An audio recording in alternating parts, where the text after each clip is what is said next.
মেয়েদের জীবনটা কত বেশি অদ্ভুত। সকালে উঠে এই বেতন ছাড়া চাকরিতে লেগে পড়তে হয় প্রত্যেকটা মেয়েরই।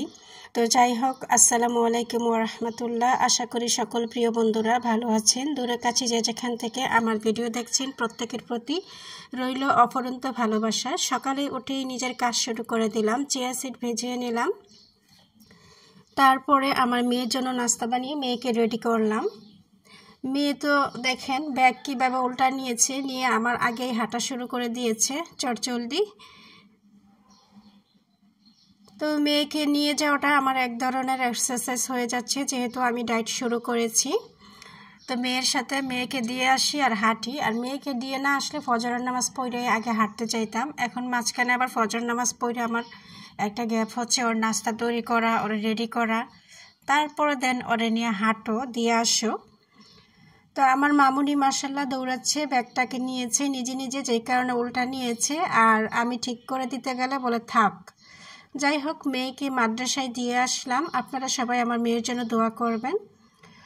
তারপর এসে চা বসালাম, হেঁটে এসে চা বসালাম, চা করে তারপরে চা খাচ্ছি। চার মধ্যে একটু হিমালয় পিঙ্ক সল্ট দিয়েছি আর 1 চামচ মধু দিয়েছি। তো এই স্লিম চাটা আমি 2বার খাই। তো যেহেতু 2বার খাই, সকালবেলা আমি একটু মধু দিয়ে খাই, আবার বিকালবেলা সন্ধ্যার পরে যখন খাই মধু দেই না, কারণ দুইটা আমি মিষ্টি খাইতে চাই না, তাহলে আরও ফ্যাট হওয়াটা কমে যাব, ফ্যাট হওয়ার থেকে আটকাবে। মধু যদিও স্বাস্থ্যের জন্য ভালো। তো আজকে একটু নাস্তাটা ডিম সিদ্ধ করে নিয়েছি, আজকে ডিম ভাজি নাই, প্রতিদিন তো ঘি দিয়ে ভেজে খাই।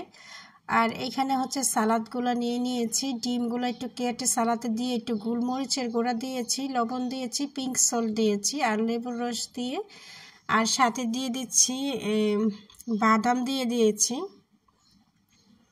বাদাম ভেজে দিয়ে দিয়েছি। আর এইখানে হচ্ছে চিয়া সিড ভিজিয়েছিলাম সকালে, এই চিয়া সিডে লেবুর রস আর একটু হিমালয় পিঙ্ক সল্ট দিয়ে রেডি করছি।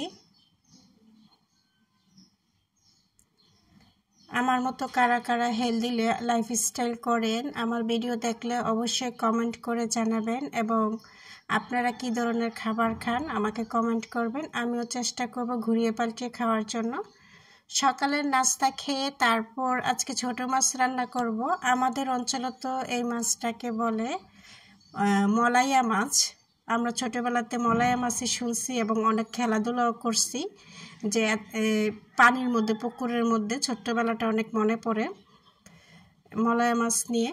তো যাই হোক, সেটা আর বললাম না। এখন এই মলাইয়া মাছগুলোকে ভালো করে ক্লিন করে নিয়েছি। এখন এখানে পেঁয়াজ কুচি আর 2 কোয়া রসুন কুচি আর দিয়েছি একটা টমেটো কুচি, কাঁচামরিচ, আর হচ্ছে 1 চিমটি লবণ, 1 চিমটি হলুদ, 1 চিমটি ধনিয়া গুঁড়া, আর নামমাত্র 1 চিমটি তেল দিয়েছি, সরিষার তেল দিয়ে মশলাগুলো আগে হাতে মেখে কচলিয়ে তারপর মাছগুলোকে আলতো করে একসাথে মিক্স করেছি, তা না হলে ছোটো মাছ তো ভর্তা হয়ে যাবে।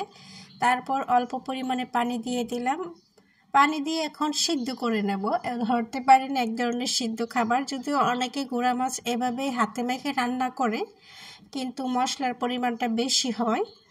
আমার ক্ষেত্রে মশলার পরিমাণটা একটু কম।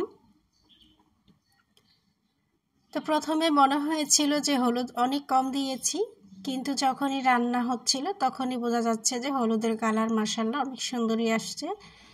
তারপর দিয়ে দিলাম ধনিয়া পাতা, দিয়ে মাছটাকে একদম শুকনো শুকনো করে ফেলবো, কোনো ঝোল রাখবো না। এই মাছটাই হচ্ছে আজকে আমি লাঞ্চেও খাবো, আর থেকে গেলে খাবো ডিনারে। আর আগের দিনের সবজি ছিল, তাই আজকে সবজি রান্না করি নাই। প্রতিদিনই আসলে রান্না করতে ভালো লাগে না, এখন থেকে একটু এক দিন বেশি করে রান্না করব। সংসারে এত বেশি কাজ থাকে, ছোট বাচ্চা থাকলে বাচ্চা সামলাতেই একজন লোক লাগে। আগের দিন ফুলকপি, মাছ, তারপরে সিম দিয়ে রান্না করছিলাম, ওই তরকারি আছে। তারপরে বেগুন ভর্তা করেছিলাম, বেগুন ভর্তাও ছিল, ওইটাও আছে। আর সালাদ খাইনি, কারণ যেহেতু এখানে আমি 3 ধরনের তরকারি খাবো, আমার পেট এমনিতেই ভরে যাবে, তাই দুপুরবেলা আজকে সালাদ লইনি। এইগুলো দিয়েই আমি খেয়ে নিচ্ছি। আমি অর্ধেক মাছ নিয়েছি, কারণ একসাথে এতগুলা খেতে গেলে আমার পারবো না, আর তাছাড়া হচ্ছে পেটেও প্রবলেম হতে পারে। ছোট মাছ কিন্তু প্রোটিনযুক্ত খাবার, আর সাথে পানি নিয়ে নিলাম। এই হলো দুপুরের খাবার। আর রাতের খাবারে তেমন কিছু করিনি, গুঁড়া মাছ ছিল, মানে ছোট মাছ, আমরা দেশে গুঁড়া মাছ বলি। আর সালাদ নিয়েছি, আর 1 কাপ দুধ নিয়েছি। আজকে চিয়া সিডও ভিজাই নেই, বাদামও নেই নেই, ডিমও নেই নেই। এইগুলো হচ্ছে আমার আজকের মতো ডিনারের খাবার। তো আমার ভিডিওটা যারা ধৈর্য ধরে দেখেছেন প্রত্যেককেই অসংখ্য ধন্যবাদ, আর প্রত্যেকের প্রতি অনেক অনেক ভালোবাসা। আজকের মতো আল্লাহ হাফেজ।